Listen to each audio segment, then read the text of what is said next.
Existe uma confiança sagrada entre um protetor e o protegido. É uma promessa silenciosa de proteção contra os perigos do mundo. Mas o que ocorre quando ela é quebrada? O que fazer quando quem deveria te proteger vira a ameaça que te alertaram? Hoje, vamos analisar 2 casos de meninas jovens, separadas por um oceano, cujos desaparecimentos levaram a uma verdade que era, de certa forma, absolutamente impensável.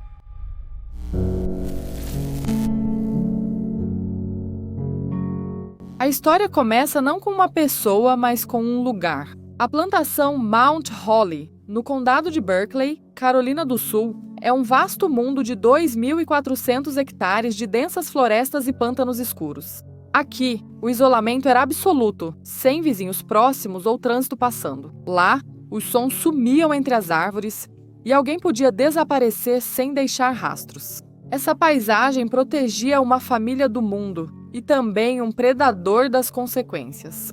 Esta era a casa isolada da família Malinowski, e no final de 1987, tornou-se o cenário de uma tragédia silenciosa. Na noite de 21 de novembro de 1987, Karina Malinowski, mãe de 26 anos, desapareceu. Seu marido, Stefan Malinowski, era o zelador da plantação. Ele contou à polícia uma história depois considerada frágil. Ele disse que, após uma discussão, Karina saiu de carro por volta das 23 a. Ele nunca registrou seu desaparecimento. O alarme só foi dado quando o chefe de Karina, em uma loja de conveniência, percebeu que ela não apareceu para o turno. A polícia revistou a propriedade, mas não achou nada. Karina havia desaparecido. Quando Karina sumiu, ela não deixou para trás apenas um marido suspeito. Ela deixou para trás sua filha de 11 anos, Annette Sagers. Durante 11 meses, Annette ficou na plantação isolada sob os cuidados do padrasto, Stephen. Um silêncio inquietante dominou a propriedade, até ser quebrado por outro desaparecimento ainda mais alarmante.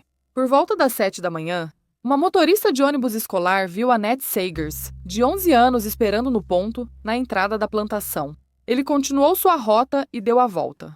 Uma viagem que não levou mais de 20 minutos. Quando ele voltou, o ponto estava vazio. Annette havia sumido. Ela não poderia ter ido longe tão rápido sem ser vista pela motorista. Ela foi pega por alguém ou voltou para a cabana da família que ficava perto dali. O padrasto dela registrou o sumiço à tarde.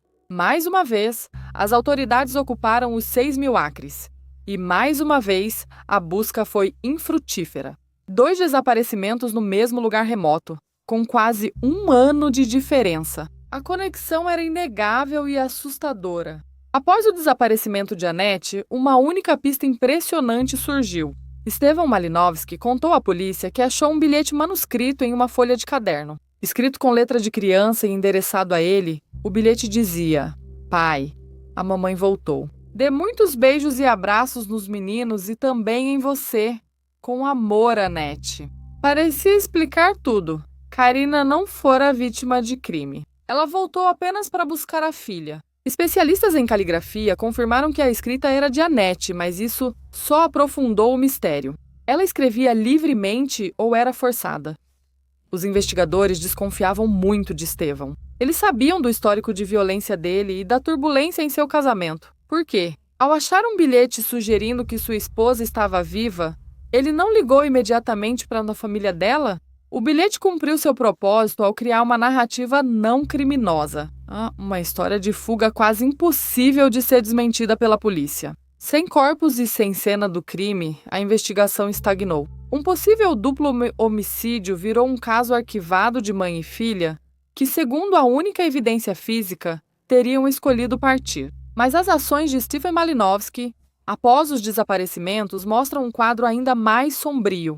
O relato dele sobre o desaparecimento de Karina sempre foi considerado fraco, mas foi o comportamento dele após o sumiço de Annette que desafiou qualquer explicação. Em 1988, ano em que sua enteada de 11 anos desapareceu, Stephen renunciou aos direitos parentais de seus filhos Thomas e James. Ele permitiu que fossem para adoção e não buscou a ajuda da família. Ele rompeu com os próprios filhos. Em seguida, mudou-se para a Flórida, casou-se de novo e iniciou outra vida, apagando seu passado na Carolina do Sul. Essas não são atitudes de quem busca esposa e enteadas sumidas, mas de quem está fugindo de algo. Embora ele nunca tenha sido acusado, Stephen Malinowski continua sendo a principal pessoa de interesse. A teoria mais plausível é assustadora e trágica. Ela sugere que Stephen matou Karina e enterrou seu corpo na plantação 11 meses depois. Talvez tenha matado Annette porque ela sabia de algo. Em um último ato de manipulação, ele pode ter forçado a enteada a que escrever o bilhete usado como álibi, explorando o amor de uma criança pela mãe para ocultar um crime terrível. Hoje, o caso continua sem solução. Nenhuma prisão jamais foi feita e nenhum vestígio jamais foi encontrado. Para a família de Karina, essa falta de resolução é uma forma única de tortura. Não há um local de descanso final, apenas o luto interminável por uma vida roubada e um vazio que nunca poderá ser preenchido. O Centro Nacional para Crianças Desaparecidas e Exploradas divulgou imagens mostrando como Annette, agora com quase 50 anos, poderia parecer hoje. Essas imagens lembram dolorosamente um silêncio de mais de 3 décadas. Enquanto um caso foi marcado por um silêncio calculado e arrepiante, nossa próxima história explodiu em um espetáculo público de mentiras, ganância e uma enganação de tirar o fôlego.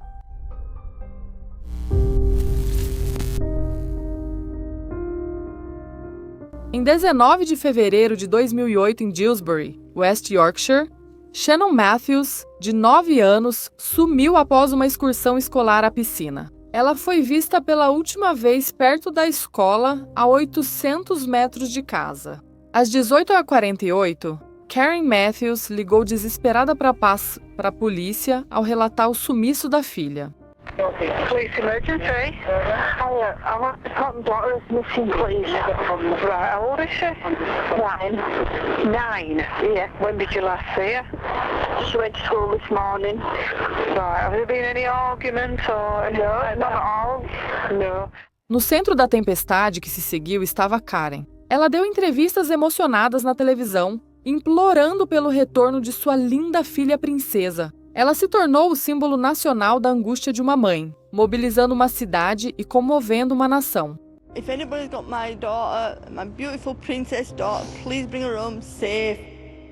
Essa atuação pública ganhou força em um cenário midiático que, para alguns, mostrou um padrão duplo. Apenas um ano antes, o desaparecimento de Madeleine McCann, filha de médicos abastados, dominou as manchetes internacionais. Já Shannon, do conjunto habitacional da classe trabalhadora, teve pouca atenção.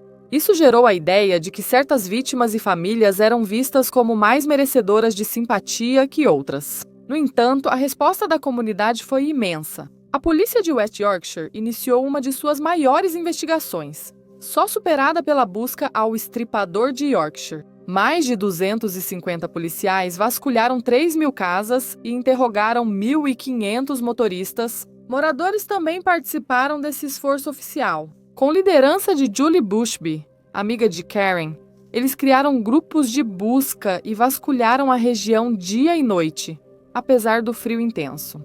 Durante semanas, na ausência de respostas, a especulação pública correu solta. A teoria mais temida era que um predador sequestrou Shannon aleatoriamente enquanto ela voltava para casa. A polícia, no entanto, considerou todas as possibilidades. Eles investigaram se ela havia caído e ficado presa, ou se tinha sido especificamente alvo de alguém que guardava rancor contra a família.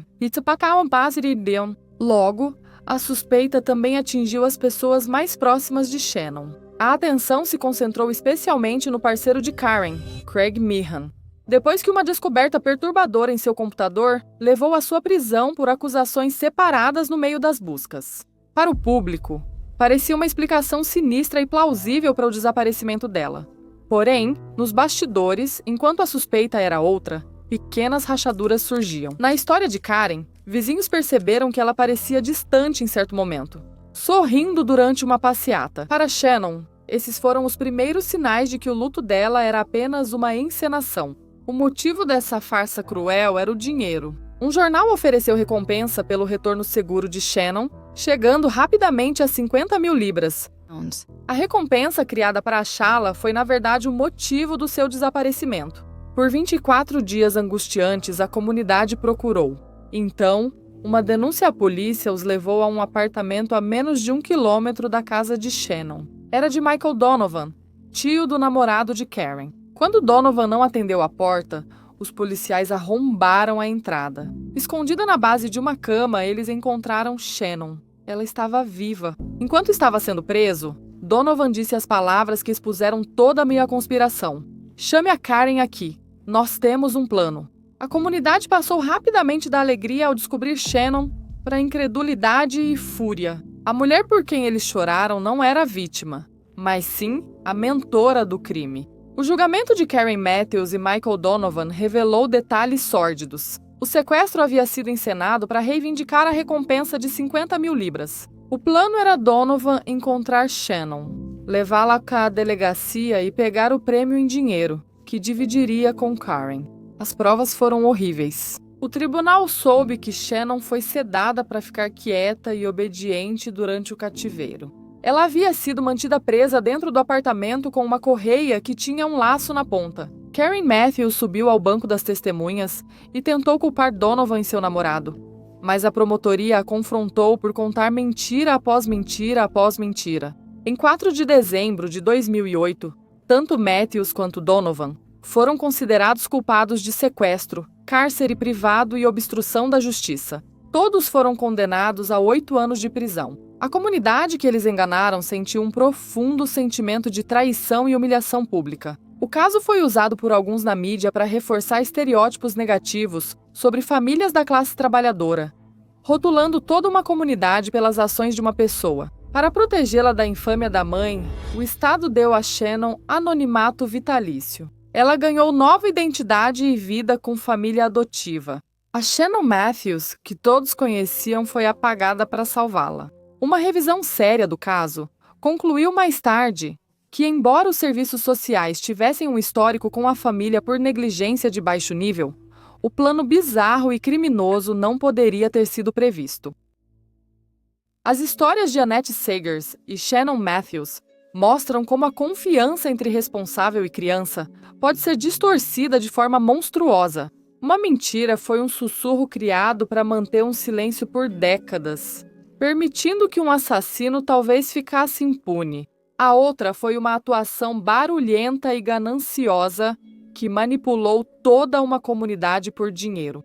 Ambos os casos começaram com a ausência impensável de uma criança, e ambos terminaram com uma verdade ainda mais inimaginável sobre aqueles que deveriam protegê-las. Obrigada por acompanhar. Para mais casos da Fact Faction toda semana, inscreva-se e ative as notificações. Nos vemos no próximo vídeo.